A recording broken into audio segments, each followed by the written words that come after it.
ఒక్క మీటింగ్తో గులాబీ నేతల్లో ఆత్మవిశ్వాసం వికసించింది. ఒక్క మీటింగ్తో పార్టీ నేతల గుండెల్లో ఆ ఉద్యమకాలపు మంట మళ్లీ రగిలించినట్లయింది. ఒక్క మీటింగ్తో నాయకుల గుండెల్లో దీర్ఘకాలిక ఆకలి తీర్చునట్టయింది. ఆ ఉద్యమ సూర్యుడు మేల్కొన్నాడు అంటూ గులాబీ క్యాంప్లో ఉత్సాహం పొంగిపొర్లుతోంది. చాలా కాలం తర్వాత తన అసలు రూపంలో, కళ్లలో ఆ పాత మెరుపుతో, గుండెల్లో ఆ ఉద్యమ జ్వాలతో కేసీఆర్ గులాబీ నేతలను ఆప్యాయంగా పలకరించారు. వచ్చే 2 ఏళ్లు ఎంతో కీలకమన్న గులాబీ బాస్ కేసీఆర్ ఇకపై ప్రజా సమస్యలే ఎజెండాగా మరింత ముందుకెళ్లాలని శ్రేణులకు, కీలక నేతలకు దిశానిర్దేశం చేశారు. పార్టీ పునర్నిర్మాణంపై బీఆర్ఎస్ అధినేత కేసీఆర్ కసరత్తు. ఎర్రవల్లి ఫామ్ హౌస్ లో కీలక నేతలతో సుదీర్ఘంగా మంతనాలు. వచ్చే 2 ఏళ్లు ఎంతో కీలకమన్న గులాబీ బాస్. ఇకపై ప్రజా సమస్యలే గులాబీ ఎజెండా. బీఆర్ఎస్ అధినేత మాజీ సీఎం కేసీఆర్ అధ్యక్షతన ఎర్రవల్లి ఫామ్ హౌస్ లో జరిగిన బీఆర్ఎస్ మీటింగ్ రాజకీయ వర్గాల్లో కొత్త చర్చకు దారితీసింది. ఈ సమావేశం కేవలం ఒక పొలిటికల్ మీటింగ్ కాదు. అది గులాబీ కుటుంబం గుండెల్లో ఆశ, విశ్వాసం, ధైర్యం నింపిన ఒక భావోద్వేగ ఘట్టం. సమావేశంలో భావోద్వేగాల ప్రవాహం ఉప్పొంగిందని గులాబీ నేతలు చెబుతున్నారు. కొంతకాలంగా మౌనంగా పరిమిత రాజకీయ కార్యక్రమాలతో కనిపించిన కేసీఆర్ ఈసారి మాత్రం పూర్తి ఎనర్జీతో, చురుకుదనంతో సమావేశాన్ని నడిపించారట. కేసీఆర్ ఫుల్ పాజిటివ్ గా, అపూర్వమైన ఉత్సాహంతో, ఉద్యమకాలపు ఫైర్ తో కనిపించారని మీటింగ్ కు హాజరైన నేతలు చెబుతున్నారు. మళ్లీ పాత కేసీఆర్ తిరిగి వచ్చాడు. ఈ మాట సమావేశం తరువాత ప్రతి నేత నోటి నుంచి వినిపించిందట. సాధారణంగా తాను చెప్పాలనుకున్న విషయాన్ని క్లియర్ గా చెప్పేసి వెళ్లిపోయే కేసీఆర్ ఈసారి ప్రతి నేతకు మాట్లాడే అవకాశమిచ్చారు. వారి అభిప్రాయాలు ఓపికగా విన్నారు.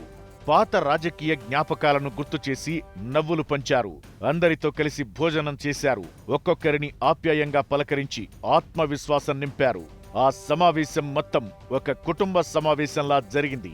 మనం గెలవక తప్పదనే ఆత్మవిశ్వాసం ప్రతి నేతలో నింపింది ఫామ్ హౌస్ గులాబీ మీటింగ్. ఎర్రవల్లి ఫామ్ హౌస్ నుంచి బయటకొచ్చిన ప్రతి గులాబీ నేత ముఖంపై ఆనందం, ఉత్సాహం కళ్లలో కనిపించాయని ఆ పార్టీ నేతలు గర్వంగా చెప్పుకుంటున్నారు. ఇది కేవలం ఒక పార్టీ మీటింగ్ మాత్రమే కాదు, గులాబీ పునరుజ్జీవానికి మొదలైన ఒక భావోద్వేగ యాత్ర అని చెబుతున్నారు నేతలు.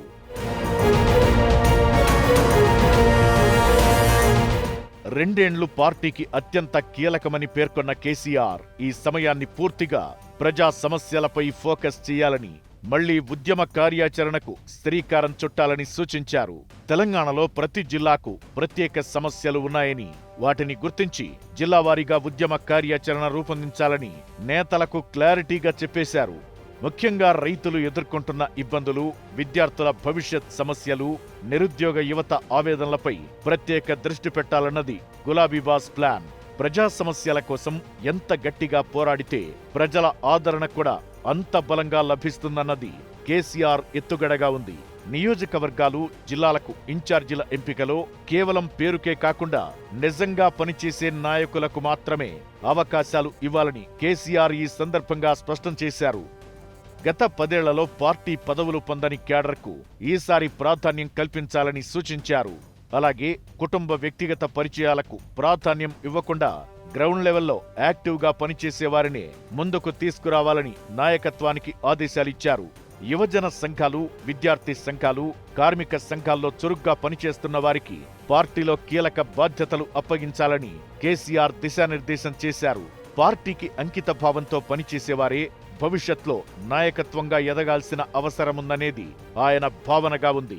క్షేత్రస్థాయిలో ప్రజా సమస్యల పట్ల ప్రజల పక్షాన్ని నిలబడి ప్రజా సమస్యల పరిష్కారం కొరకు పాటుపడడం బీఆర్ఎస్ పార్టీ లక్ష్యంగా పెట్టుకుని ముందుకు పోవాలని చెప్పని ఒక సూచన చేయటం.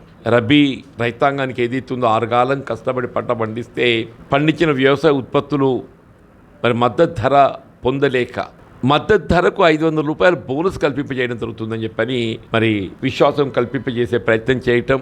దాంతోపాటుగా వీళ్ళ గత బీఆర్ఎస్ ప్రభుత్వ హయాంలో ఏదైతే ఆనాడు కేసీఆర్ గారు పంటకు 10,000 సంవత్సరానికి రైతు బంధు కల్పిస్తే కాంగ్రెస్ అధికారానికి వస్తే 15,000 అని చెప్పడం జరిగింది.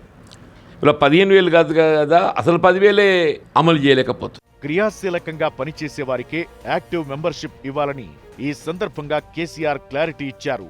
గ్రామ స్థాయి నుంచి రాష్ట్ర స్థాయి వరకు పార్టీ వ్యవస్థ బలమైన కనెక్టివిటీతో పనిచేయాలని కేసీఆర్ దిశానిర్దేశం చేశారు.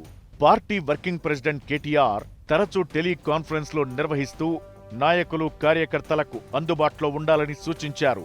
ముఖ్యంగా పార్టీ బలహీనంగా ఉన్న నియోజకవర్గాలపై ప్రత్యేక ఫోకస్ పెట్టాలని, ఇక త్వరలో జరగనున్న జిల్లా పరిషత్, మండల పరిషత్, జీహెచ్ఎంసీ ఎన్నికలను దృష్టిలో పెట్టుకుని పార్టీ సంస్థాగత నిర్మాణాన్ని మరింత దృఢంగా తయారు చేయాలని కేసీఆర్ ఆదేశించారు. అధికారంలో ఉన్నప్పుడు ఏ రకంగా జరుగుతుంది, పార్టీ ప్రాధాన్యత అనేది ఏ రకంగా సంతరించుకుంటుందనే విషయానికి సంబంధించి కూడా కూలంకషంగా మాట్లాడడం జరిగింది. నిజంగా విషయాలు చూస్తే చాలా విషయాలు వినడాన్ని, కేసీఆర్ గారు ఎదుటి వాళ్ళ అభిప్రాయాలను వినడాన్ని మేము చాలా కాలం తర్వాత మేము చూసాం.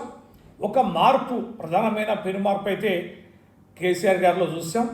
తర్వాత కేసీఆర్ గారి యొక్క స్పందన కానీ, లేదా ప్రజాక్షేత్రంలో వారు ఏ రకంగా ఇన్వాల్వ్ కావాలి, ఏ సందర్భంలో ఇన్వాల్వ్ కావాలి, అలాంటి కేసీఆర్ గారు లాంటి నాయకుని ఏ రకంగా ప్రజాక్షేత్రంలో ఏ సందర్భంలో మరి వస్తే బాగుంటుందనే విషయాలు కూడా చాలా అవగాహనతో కూడినటువంటి ఆలోచన ధోరణితో కేసీఆర్ గారు ఉన్నారు. ఈ సమావేశం తరువాత బీఆర్ఎస్లో సంస్థాగత మార్పులు, జిల్లాల వారీగా సమీక్షలు, ప్రజల్లోకి వెళ్లే ప్రత్యేక కార్యక్రమాలు వేగవంతమయ్యే అవకాశాలు కనిపిస్తున్నాయి. చాలా కాలం తరువాత కేసీఆర్ పూర్తిస్థాయి రాజకీయ మోడ్లో కనిపించడంతో భవిష్యత్లో తెలంగాణ పాలిటిక్స్ మరింత హీటెక్కడం ఖాయంగా కనిపిస్తోంది.